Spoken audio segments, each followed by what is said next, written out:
Hello everyone, happy Tuesday. I am so excited to be here today to share my first project as part of the Tim's Tuesdays collab hosted by Tina over at TellHimthanku.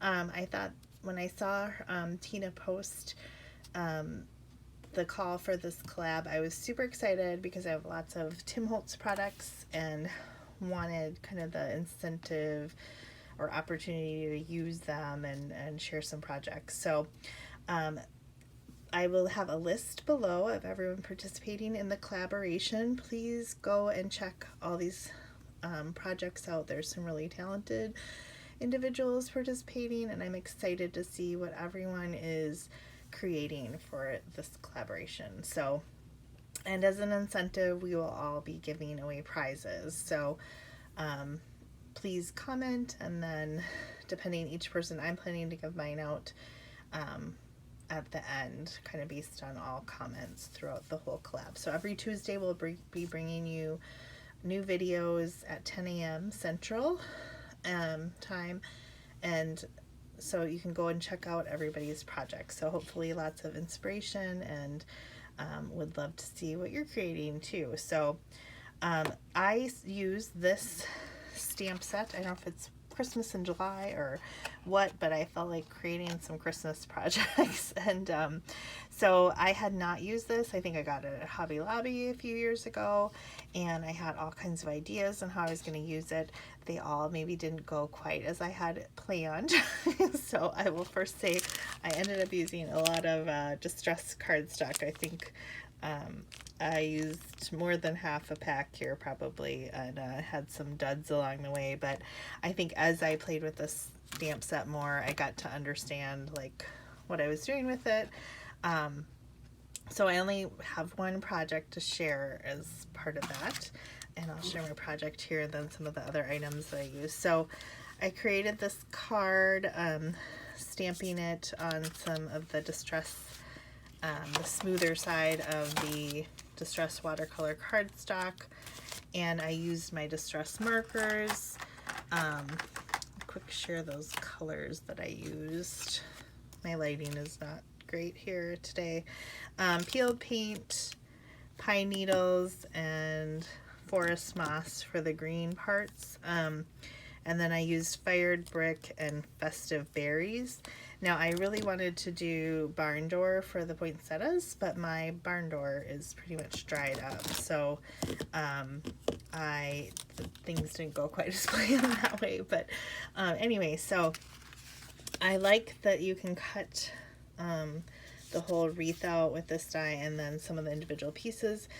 One thing that I didn't quite realize is that like you can't stamp any one part and cut it out. So like if I wanted to stamp the poinsettia red and the leaves green, like it cuts out this whole little part. The same with all the berries, like holly and berries and stuff. So that was I don't think I was expecting that when I first started coloring it, and I did do a layer simply because my poinsettias didn't turn out that great underneath, but I think it gives it lots of fun dimension. Everything's really popped up here.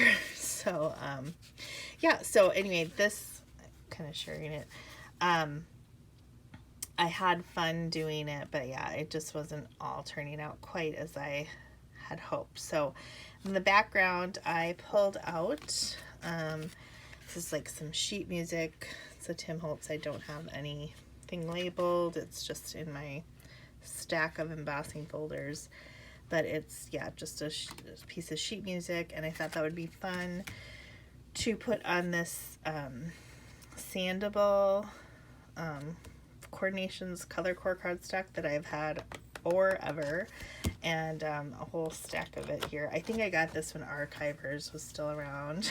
In fact, I'm almost positive of that, so it would be good to use it up. But so I used a piece of the teal cardstock and then the embossing folder, and then I got out my Tim Holtz sander and sanded that baby down.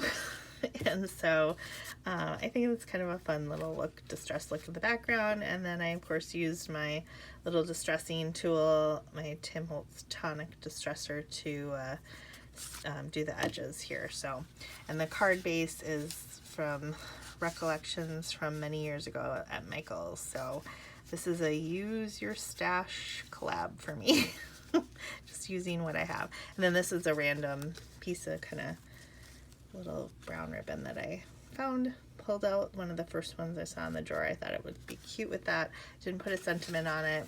Just used a piece of cardstock I had kind of flubbed on the other side, turned it over and used that inside the card, and a little bit more of that sheet music there, and distressed it. So I like how this turned out. I hope it provides some inspiration.